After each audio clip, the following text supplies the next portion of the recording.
Audio Jungle.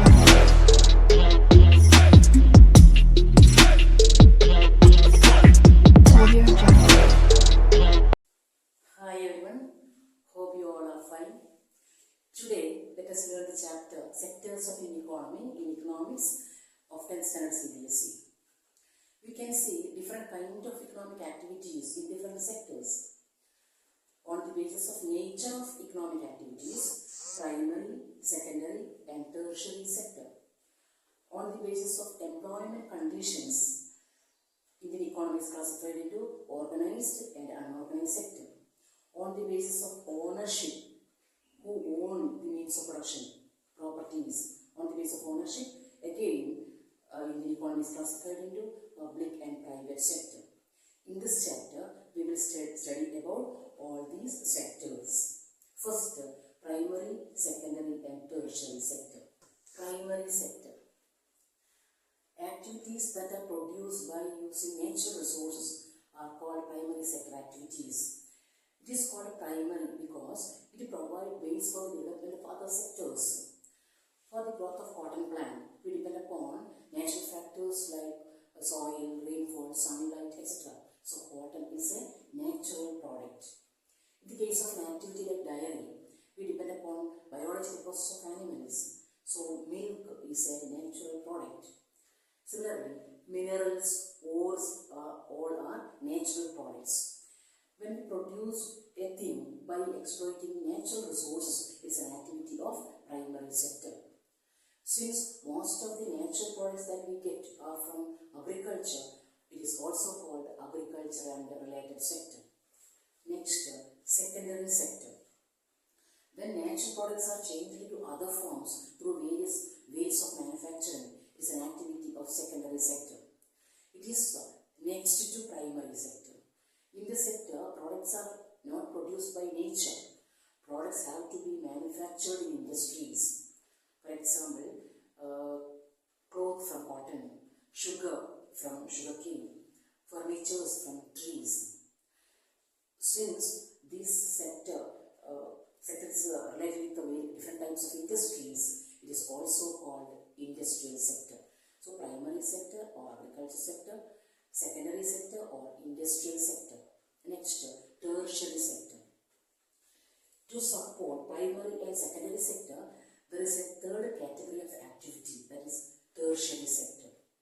After production from primary and secondary, goods have to be transported, goods have to be stored, people have to talk over telephone, people have to send letters, people have to borrow money from banks. So transportation, warehousing, then communication, banking, etc. are examples of tertiary sector. It also includes services of teachers, doctors, lawyers, administrative works, internet, etc. Here, this sector do not produce goods, but it does support production by providing services. So it provides services, do not produce goods. Since it generates many services, it is also called service sector. So tertiary sector or service sector. How do we count total production in each sector? Economists suggest that values of goods and services in three sectors are calculated and added up. So for calculating total production, we will take only the value of final goods. We will take the value of only final goods and not intermediate goods, because final goods already include the value of all intermediate goods that are used in making final goods. For example, for making biscuit, we need wheat, sugar, oil, etc. Instead of adding the value of first wheat, then wheat flour, then oil, sugar, again value of biscuit, instead of adding all these values, we will take the value of only biscuit, that's final good, to avoid the problem of double counting and to get correct value of GDP. So to avoid the problem of double counting and to get correct value of GDP, we will take the value of only final goods. So the value of all final goods and services in each sector and total production, value of total production of three sectors give gross domestic product. So it is the value of all goods and services produced in a country during a particular year. So GDP shows how big a country is. So that is higher GDP. If value of GDP is more, that means more developed. So the task of measuring GDP is undertaken by the central government with the help of other departments, state governments and union territories. Here one important point, what is the difference between final goods and intermediate goods? Intermediate goods are goods which need further production and cannot be used for direct consumption. But final goods are goods that can be used directly for consumption. Historical change in sectors.